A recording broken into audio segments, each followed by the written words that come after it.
Dealing with Boko Haram took a new dimension with the assumption into office of President Muhammadu Buhari. His first step was to order the relocation of the military involved in fighting the insurgents from Abuja to Borno State, the location where the battle was the worst. Elements of the Office of the Chief of Army Staff, all the relevant Army headquarters, departments, and other combat support components moved in June 2015. The center serves as a forward command base for the Chief of Army Staff and other service chiefs. With this, the path to recovering the homes of over 700,000 people in the northeast, which was in the control of the sect, began. The next report tells the story of the ruin and recovery from Boko Haram.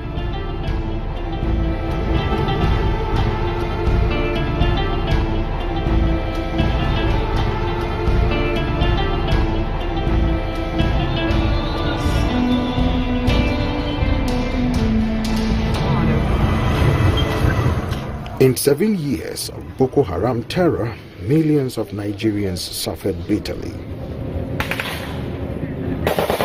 But since the spring of 2016, a renewed offensive by the Nigerian military recaptured dozens of towns and villages that had been under the group's brutal control.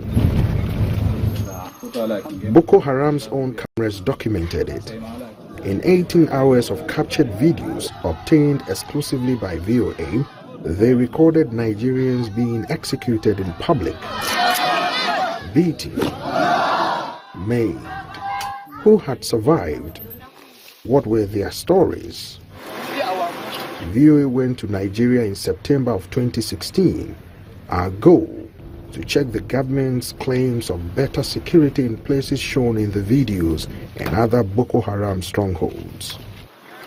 Our first destination, Bama, second largest city in Borno State, where 300,000 lived until Boko Haram took over in 2014. We traveled with a military convoy, 12 trucks with anti-aircraft guns and dozens of troops. Bama was the scene of one of the war's worst atrocities. We found one man who survived. Alhaji Madu lived because he ran. A video of the atrocities at the bridge surfaced online.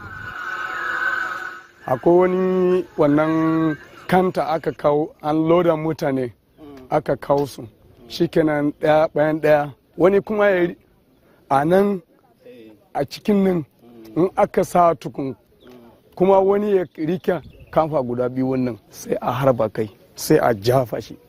In one afternoon, more than 200 people were killed. Now in Bama, street after street stood empty, buildings torched as Boko Haram fled. The Emir's palace, where the local chief and leaders once met to welcome visitors. Apart from the mosque, every other thing was burnt. The legacy of destruction is the same in other towns Boko Haram abandoned. Until they can be rebuilt, there's nothing for anyone to come home to. Across the northeast, nearly 2 million people were forced from their homes by Boko Haram. Some now live with friends and family, but many are in camps scattered across the region. In this camp at Bama, 27,000 get by on limited food and water. More stream in daily. This young woman was abducted at age 14 and taken to the Sambisa forest, a rugged Boko Haram sanctuary the size of Switzerland. She was forced to wed a fighter.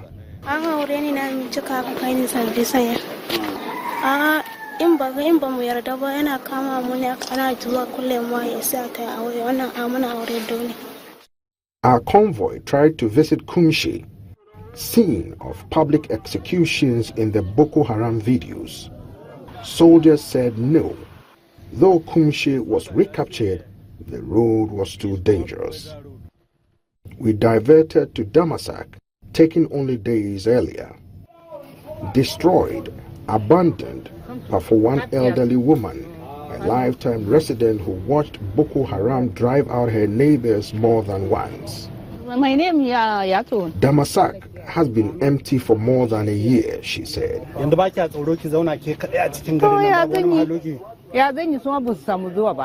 For her life to return to normal and for Nigeria to recover will take time. There are some signs of hope. The town of Minok has been destroyed and rebuilt 4 times as Boko swept in and out. Local chief Lawan Bukar Chiari said more than 200 villagers died. A lokacin da 'yan Boko Haram suke kawo mana hare-haren nan, ba mu da securities a nan gari.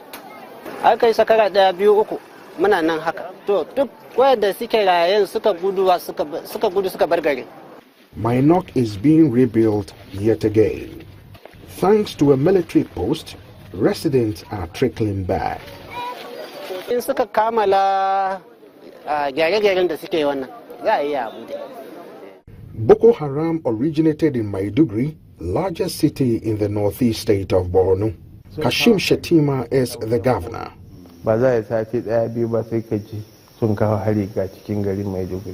Since then, he says, much has improved.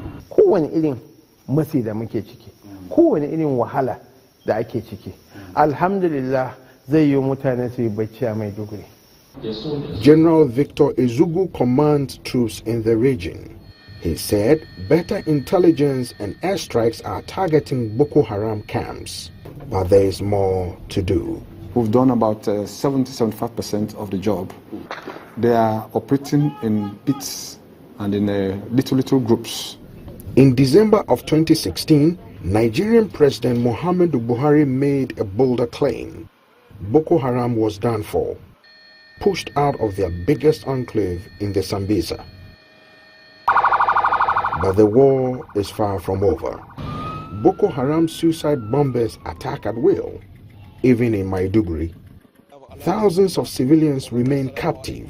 Among them, most of the 276 Chibok schoolgirls kidnapped 2 years ago. Across northeast Nigeria, a humanitarian disaster, inadequate food and water for 5 million. And outside of garrisoned areas, Boko Haram launches regular guerrilla attacks. These local herdsmen had just escaped a Boko Haram ambush. The militants took their wives and children.